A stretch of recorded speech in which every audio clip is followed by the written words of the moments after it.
people love to bash the church.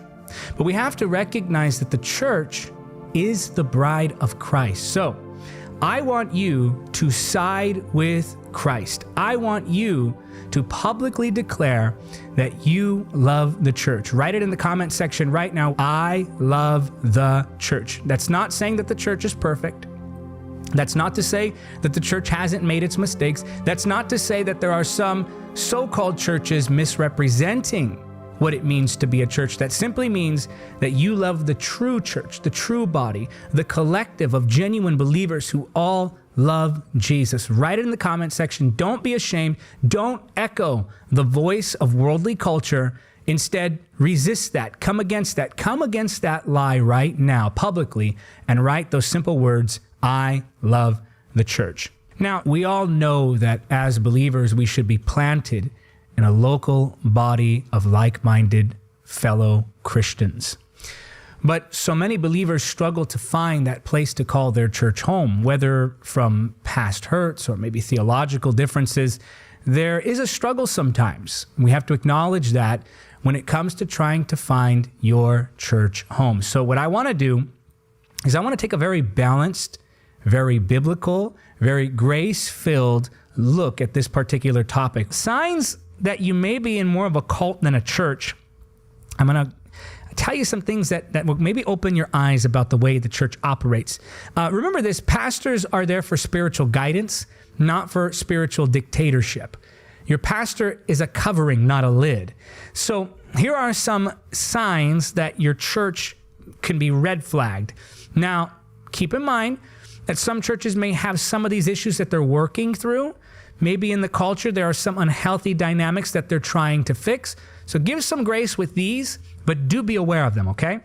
The first one I'll give you is that righteousness is equated with an extra biblical adherence to a specific set of rules and expectations. Colossians 2:16 says, don't let anyone condemn you for what you eat or drink, or for not celebrating certain holy days, or new moon ceremonies, or Sabbaths. Interesting. So be careful when they try to put extra biblical restrictions on you and then condemn you for not keeping what they say you need to do to be spiritual, but what the Bible doesn't.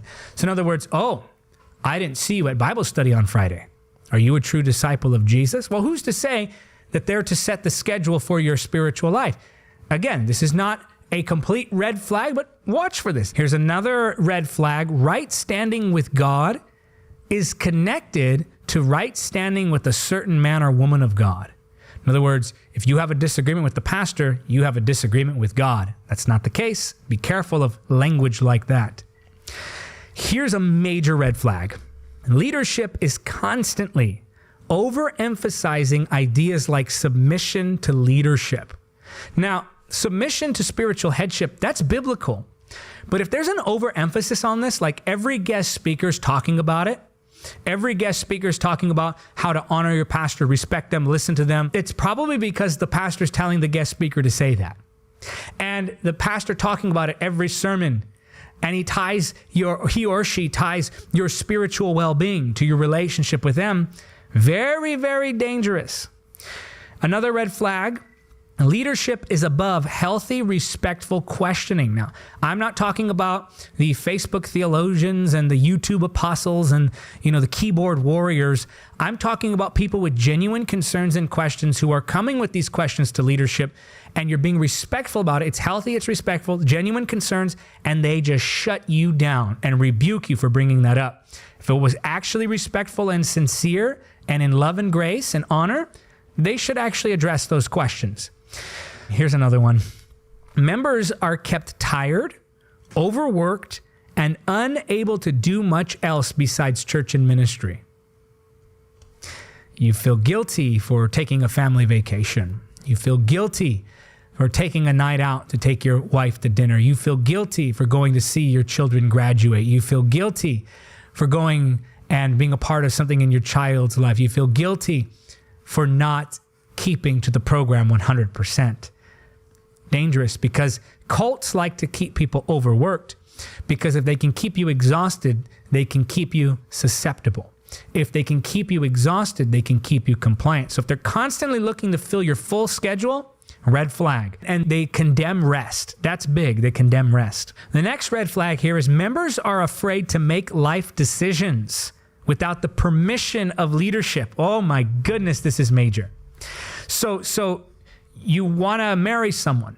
You want to pursue a degree. You want to get a job.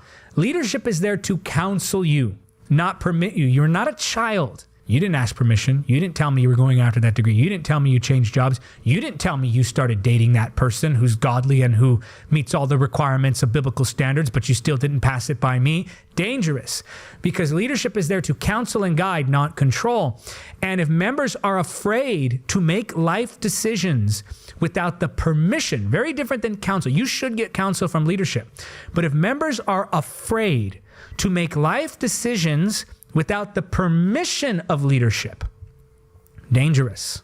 Another red flag, members who leave, no matter the surrounding circumstances, are labeled as rebellious or outside of the will of God. So if your church just has a long line of people who are all labeled rebellious, and if people are constantly leaving, and not just anybody, look, every church has people who come, who handle things inappropriately, who rebel against leadership in actual rebellious ways and leave. Every church has that, and then they try to trash talk the pastor. Every church, every ministry has that. But look at the track record. Look at the track record of the individual. Like, for instance, people criticize a ministry. Look at their track record. Is that all they do is criticize ministries? Okay, you can probably dismiss what they're saying because they're just gossips, they're slanderers. But if that person has a track record, maybe they went to that church for 10 years, 15 years, 20 years, and this church has a track record of people who were there 5, 10, 15, 20 years, constantly leaving and saying, I can't do it anymore, it's just an unhealthy environment, you better pay attention. Because if there's a long line of people who are all, although they were all rebellious, really? The people who were most loyal to you for decades, leaving your church constantly, they're all rebellious? That constant revolving door of people leaving because of problems with controlling leadership, they're all rebellious? Think again. So members who leave, no matter the surrounding circumstances, are labeled as rebellious or outside the will of God. And by the way, if a man or woman ever tells you that you can't fulfill the call of God without their influence, that's control, that's witchcraft, that's manipulation, and that is a red flag, major red flag, major red flag. If they tell you that you can't fulfill God's call without their influence, major red flag. Another red flag, members are discouraged from fellowshipping with believers from other churches and ministries. I'll leave that one right there. I think that's clear enough. Members are afraid of missing any church function for any reason for fear of being rebuked, looked down upon, or otherwise ostracized. Next, members are seen as belonging to a man or woman of God. In other words, pastors fighting over people as if they're property. Hey, you didn't tell me so-and-so is going to your church. That's my couple. That's my family. Those are my members. No, they're not. They're God's people. You know the difference between Moses and Pharaoh? Pharaoh thought the people belonged to him. Moses knew the people belonged to God. That's why one was a great leader and one was a dictator that God had to overthrow. Pharaoh didn't understand that the people didn't belong to him, they belonged to God. So this idea, you're my people because you somehow were directed here to sit in the pew, now you're mine. And if you go anywhere else, that's rebellious, and that pastor better call me dangerous. Dangerous, dangerous, major, major, major red flag. When pastors fight over people as if they're property, that's a red flag. If you're afraid to assess or even consider these signs that I'm giving you because you are afraid of being embarrassed, rejected, or rebuked, that's a red flag. You can't even consider what I'm saying. You can't even ponder these things I'm bringing to your attention. Dangerous. Thank you for watching Encounter TV. Don't forget to subscribe and click the notification bell. Also, help us spread the gospel of Jesus Christ in the power of the Holy Spirit. Make a one-time donation or become a monthly supporter by clicking on the donate link now.